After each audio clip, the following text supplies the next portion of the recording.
It's very complex, and it's obviously not a solution to the problem of relationship and reproduction that's duplicatable across large numbers of people. It just takes too many resources.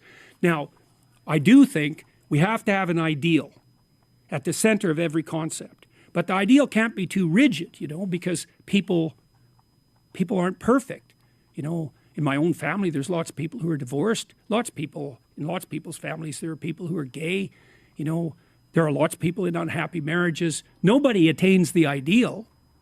So the ideal has to be surrounded by a fringe of tolerance, but that doesn't mean you sacrifice the ideal. And the ideal has to be, well, we know there's a literature on fatherlessness.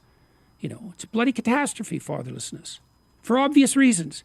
Human children are complicated.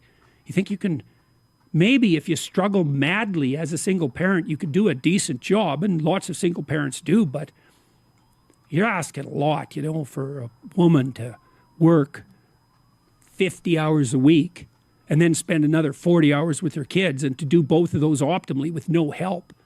And we know perfectly well that when women get divorced, especially if they have kids, they tend to fall down the economic hierarchy. So it's very difficult.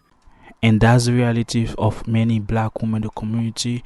They praise the single baby mama culture, which is not a good fit for the relationship. It's not a good fit for our community, good image, because a lot of people praise their baby mama culture. They say that marriage is fit for everybody, so they don't need no man. They have their own house, they have their own car, they have money, so they can do whatever they want. But they forget that they sleep at night and crying.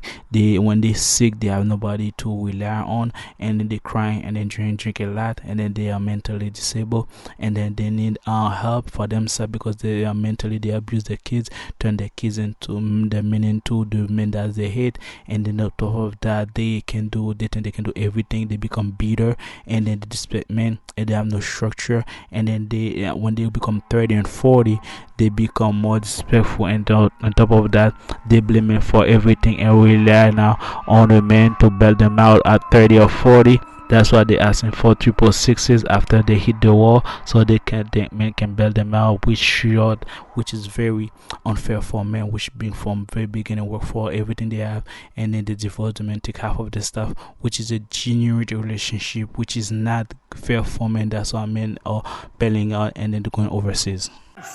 What is your profession?